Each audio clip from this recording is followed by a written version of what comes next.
Hello दोस्तों, मैं फिर धर्मार्ग लेकर के आई हूँ। जी हाँ, मैं पिछले कई महीनों से धर्मार्ग नामक शीर्षक के अंतर्गत कुछ आध्यात्मिक और धार्मिक विचारों को लेकर के आप तक वीडियो शेयर करती हूँ। तो दोस्तों, आप तो सभी जानते होंगे कि हर कोई भी जाति हो, प्रजाति हो, देश हो, विदेश हो, कहीं भी हो, उनके अपने कुछ रिलीजन, कुछ नियम, कुछ संयम और कुछ कर्तव्य होते हैं।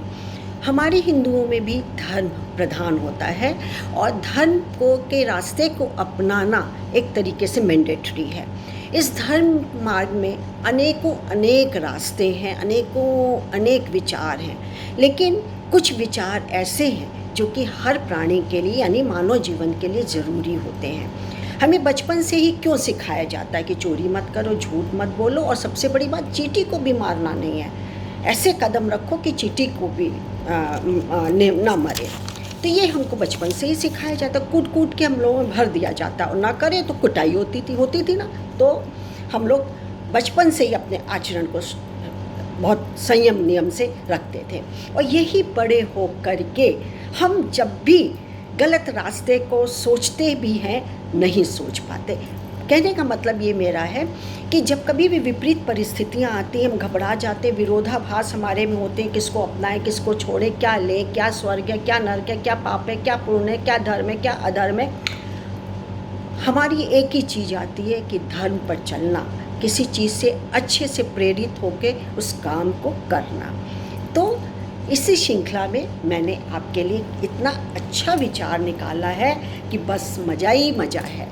कितना सरल है धर्म मार्ग को अपनाना, ना कोई पैसा, ना टैक्स, ना कुछ जीएसटी वगैरह भी नहीं लगती, बस अपना लो और अपना जीवन सुखी करते रहो। तो चलिए, पहले तो मैं शीर्षक बता दूं आपको।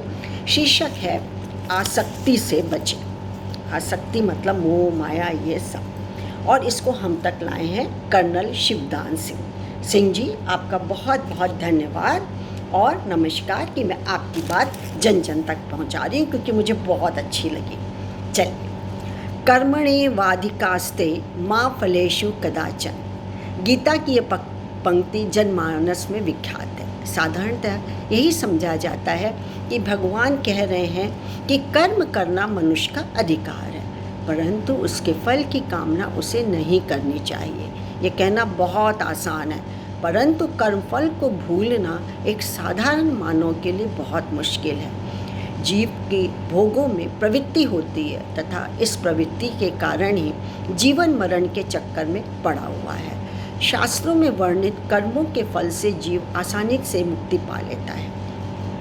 परिस्थिति अर्जुन को युद्ध के लिए प्रेरित कर रही है, इसलिए युद्ध करने में कोई दोष भगवान नहीं देख रहे हैं। इस प्रकार के कर्म करने को उचित कर्म की संज्ञा दी गई है।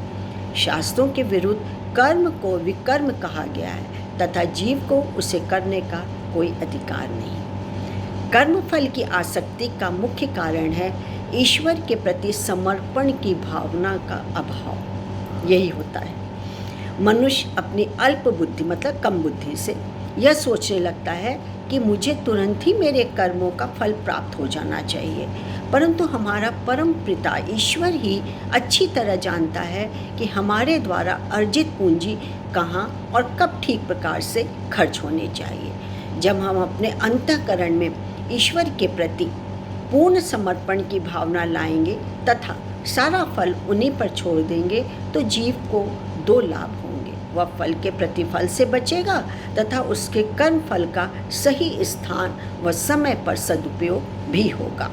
इसलिए हमें ईश्वर में पूर्ण समर्पण की भावना का विकास करना चाहिए।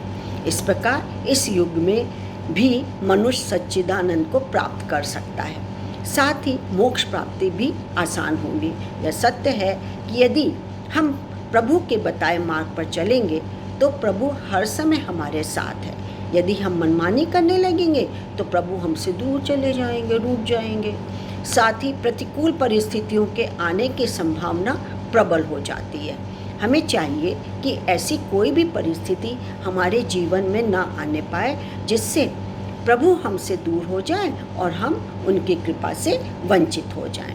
यदि प्रभु के बताए रास्ते पर हम चलेंगे तो निश्चित रूप से जीवन में सफलता मिलेगी तथा मानसिक रूप से शांति संतोष मिलेगा। आहा, फ़ायदा ही फ़ायदा, इस फ़ायदे को क्यों छोड़ेंगे, मैं नहीं छोड़ने वाली।